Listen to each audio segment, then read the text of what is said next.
iPhones need a cough button. How you doing, everybody? I wasn't going to do an episode today because we just posted from yesterday. Recently this morning had the premiere for an absolutely epic show that we did up in Portland. My wife picked a couple of spots just sort of randomly. She said, what would you like to do? And I would, well, let's hit some nerd stores and some comic book shops that we haven't seen yet. And we were going to go to Powell's Books. And you can see how all that pans out rather well on yesterday's show, or well, today's show. See, I'm still a little. Anyway, what I wanted to talk about really quickly was another comic book that I picked up, and it's going to be sort of difficult for you to see the title of this one because of the cover I chose. There are 3 different choices for this issue number 1, and 2 of them were really nice. One of them was just confusingly blank white, like the Beatles' White Album. This came out recently, and I asked the good people at Radar Toys to order me a copy of it so that I don't miss out on anything in this series. So this is just the first episode, the first issue, if you will, of, I think it's projected to be something like 6 issues long, or maybe it's 8 issues long, I don't know. But I'm going to follow it to its very end, and I can say that it starts out with brilliant artwork.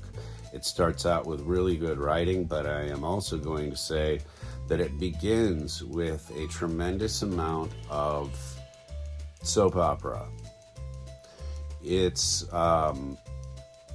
these characters are having their daily lives until a mother box.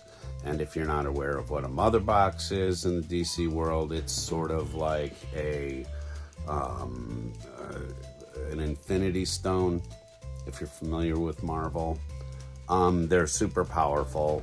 They can do all sorts of wicked things to rip the universe in half. Anyway,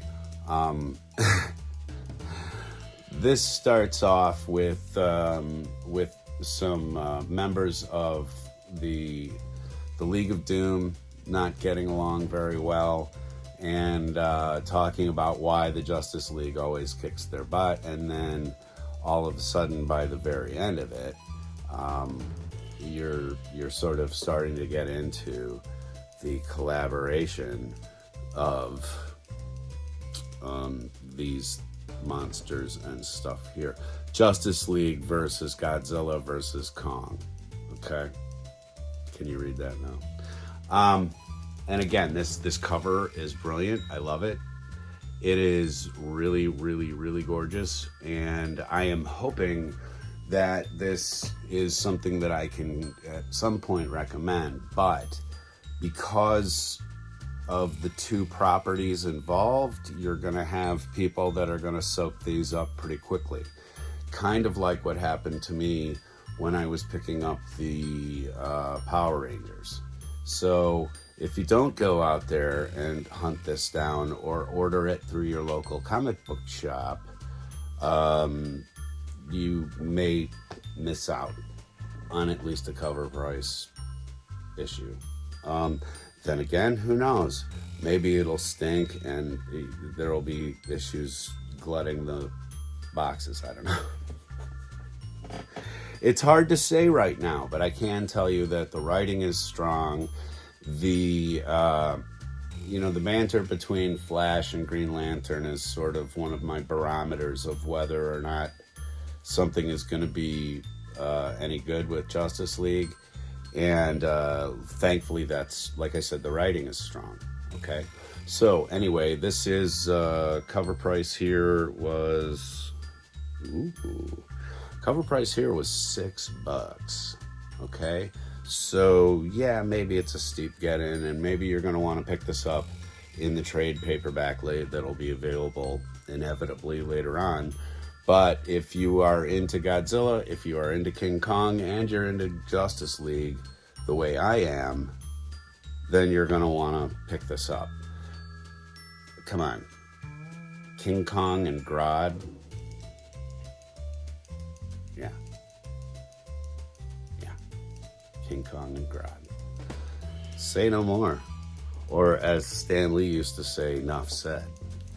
And that's enough said for this piece here right now. I'm going to go back and sit in my lounger and watch just a little more football. Maybe. I don't know. Maybe not. Maybe we'll watch something in a comedic vein, like 2020 or 48 Hours. I'm kidding. Those are our murder shows. Anyway, have a good time all the time, everybody. Respect your elders, and I'll see you tomorrow right here on Monkey Shine Lab.